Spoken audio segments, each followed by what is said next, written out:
Alright, howdy doody everyone, welcome to the channel. This comes from a live stream that I do every Tuesday and Friday from 10 a.m. to 4 p.m. Eastern. If you want to see some more conversation around Overwatch League, specifically the Houston Outlaws, predictions, reactions, all that kind of stuff, I'm going to start doing that every week, probably on Tuesday specifically, but if you want to see me play Overwatch or any other games, then feel free to come check out the stream.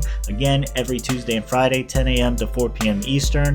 Twitch.tv/Tim Crosby Jr. Without any further ado, let's get into the Week 3 reactions and predictions for the Houston Outlaws. So before we get started with today's festivities, I have to do my weekly. I'm going to do it weekly now. I used to do it every day, but I'm going to do it, or every Tuesday and Friday, but I'm going to do it weekly now. Probably on Tuesdays when I come back. Before we get started with the really exciting stuff, I have to first do my weekly ritual of shitting on the Houston Outlaws.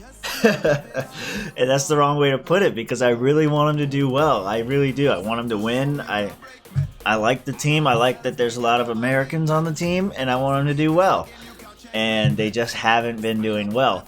But we saw signs of life, boys. We're not in last place anymore, boys. We're only not in last place because half the teams haven't played yet. But we're still better than 0. Better than 20. It's so good. So let's look. Oh, this is not right. Hang on, that's a preview for later. Okay. Oh, man.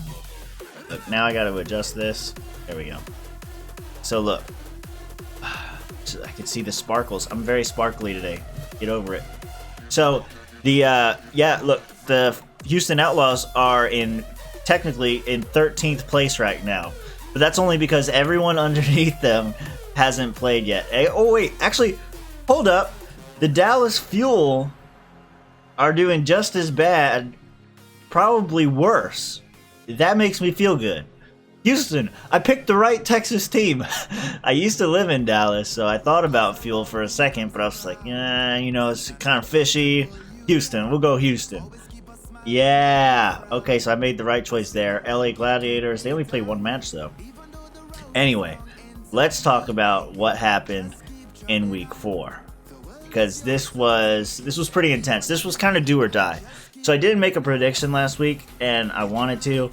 I kind of hinted at what my prediction was going to be, and my prediction was wrong. Of course, I was wrong again. So my prediction was that they were going to win against London Spitfire, and that they were going to lose against Toronto Defiant. And the reason why I thought they might lose against Toronto is because of how close Toronto came to beating Philly. And that's just not something like Philly's like one of the, what are they, number 1 right now? Yeah, they're the number 1 team. They haven't lost a single match yet.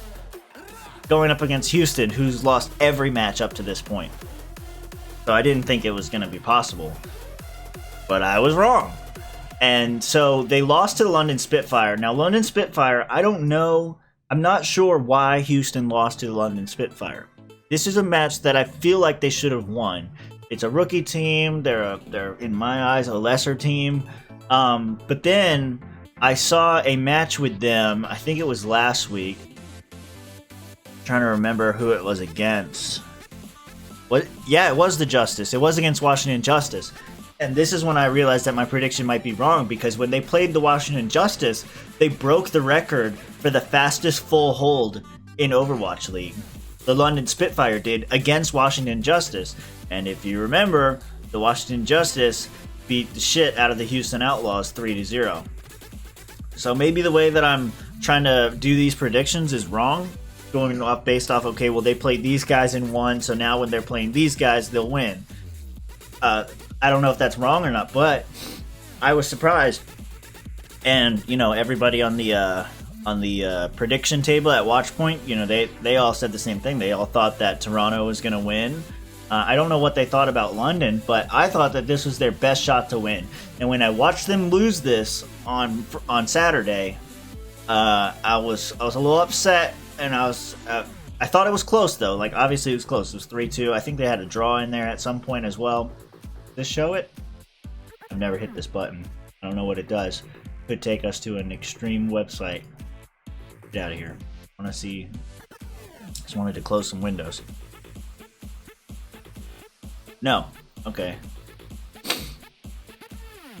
Okay, so it shows that they won 2 maps. Yeah.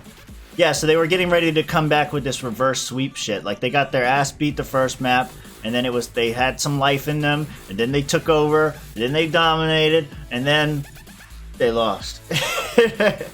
And that's kind of like the feeling that I get from the Houston Outlaws watching them. It's like they can be doing really shitty, and that's okay as long as they don't lose outright. If they don't get shut out, they make a huge comeback, and then they either drop the ball, or like we saw in the last match, you know, they finally make it. It was pretty intense. Toronto Defiant. I was so surprised when they beat the Toronto Defiant. Like, I don't know. I think they lost the first match here too, and I was like, okay, here we go again. Yeah, look, they lost the first match. Okay, here we go again. And then there was a lot of other like great stuff. This hold on Horizon Lunar Colony, that was really great. I don't know. There were signs of life, and that's really good. I think, you know, the more that I watch them play, I think there is a little bit to what the coach says. Again, I think the coach just said it because it's his team, and he's got to talk them up, and he's got to be like, okay, this is the best team ever kind of talk. But I do feel like they are severely underrated right now. I mean, Toronto only won one match, right? But they got close with Philly. And Philly's won every single match. Now, New York stomped the shit out of them. Oh, and here's the other thing. We got hero pools coming up. So look, let's look at this. So if we go to the schedule, get that out of here. So if we go to the schedule, they only got one match this week, and they're playing against Paris Eternal. Right? Paris Eternal is 3-1. I haven't watched enough Paris Eternal games to know what to think of them. I don't know what their strengths are. I don't know what their weaknesses are. For a while, I was like, okay, anything to do with hit scan and projectiles, those are going to be the weaknesses of the Houston Outlaws, because Blase just couldn't hit those shots. And then I saw Linkzr, and Linkzr did really well. And then that was something else that we saw this week, is establishing the lines, like where each player is going to be played. And I didn't see Repel played once. Not once. So all the analysts and commentators that thought Repel was the better player, apparently the Houston Outlaws think Raucus is the better player. Go Raucus! You know, I'm really happy for him. But anyway, yeah, so I thought that was their biggest weakness. But then this week we saw that, you know, when Linkzr and Hydration pair up, and when Blase and Dante pair up, now you have a clear separation of what's going on. You have your more static, projectile, long range, mid range type heroes with Mcree and Widowmaker and a little bit of May and all that kind of stuff with the Linkzr and Dante, right? No, Linkzr and Hydration. Hydration always plays May. But then when you see Blase and Dante come out and play Hackfist, playing Sombra and Doomfist, it's a whole different level. And this is why I think next week they have a really good chance at winning. Now, the biggest weakness on the Houston Outlaws right now that I see, from my perspective, is Muma. It has to be Muma, because Muma's always dead first. And I don't know why that is. Is it because he's not being supported? Is it because he has poor positioning? I don't know enough about that high level of gameplay to know what exactly is going on, but what I do know is that Muma is the first to die often. And that's a problem, because he's the main tank. And so there's that. But looking at this hero pool list above me, looking at this hero pool of what's been banned for next week, I think this is only good for the Houston Outlaws, particularly with Dante and Blase being on the Doom and the Sombra, and then Muma was playing some awesome Winston last week. So even though he can't play his main Reinhardt, we can also have Winston. And I do believe they have another tank that we haven't seen much of yet, and I'm wondering if he's more of the dive tank. But if he was, you would think that they would switch him out. So I'm not so sure that this guy is going to be there. Who is it? Mecco. No, Mecco's an off tank. Okay, Spree. Spree is the other one. Huh.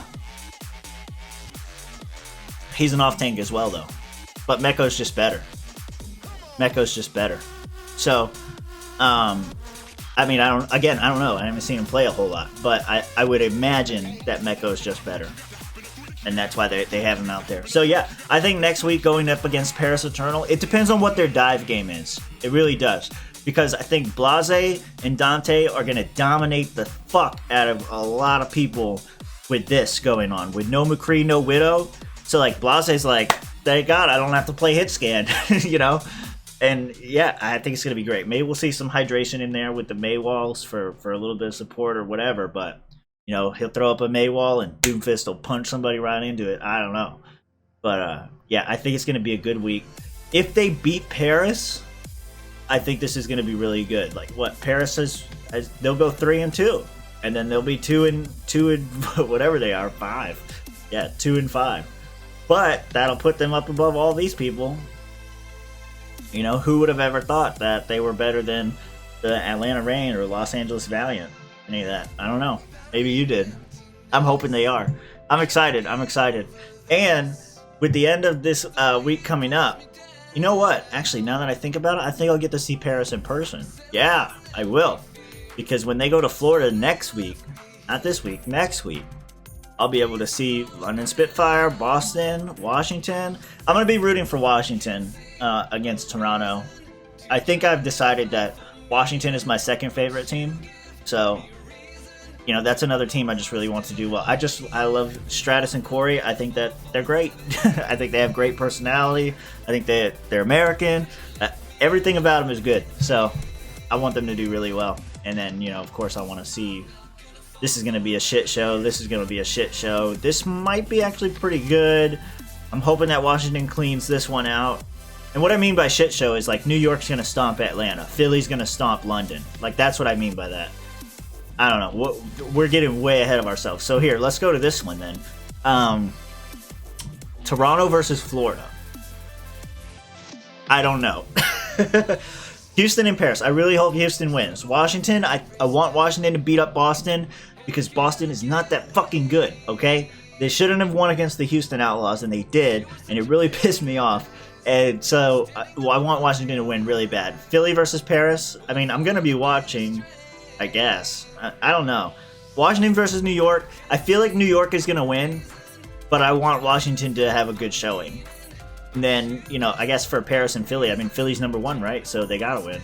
And then Boston versus Atlanta. Why? Okay, first of all, why are these two switched? Washington should always be playing last. It's their fucking stadium. Whatever. I'm gonna guess that Atlanta's gonna win just because of how mad I am at Boston. We'll see how much of what I said was right. We'll see if I even remember what I just said. I don't know. But that's what I'm thinking about Overwatch League right now. This weekend, I will not. I'm thinking. Hold on. I don't know if I'll be able to stream on Sunday. Saturday, definitely not. So no D-Live on Saturday. Maybe on Sunday. I don't know. We'll see. Anyway, that's the Overwatch stuff. Hope you enjoyed it. Like, subscribe, all that stuff if you want to see more. And don't forget to come check out the stream every Tuesday and Friday from 10 a.m. to 4 p.m. Eastern. We started late today, but don't worry about that. Everything will be fine. Have a good day, guys. Alright, and like I said, that video comes from a live stream that I do every Tuesday and Friday from 10 a.m. to 4 p.m. Eastern. Follow at twitch.tv/Tim Crosby Jr. Follow on Twitter or wherever else you want to follow, all the same screen name for your convenience. Hopefully you enjoyed this video. If you want to see more, like and subscribe, and those videos specifically will always be uploaded to this channel. If you want to watch us play other games or hang out and do whatever else, twitch.tv/Tim Crosby Jr. Hope you enjoyed it, and I'll see you again next time.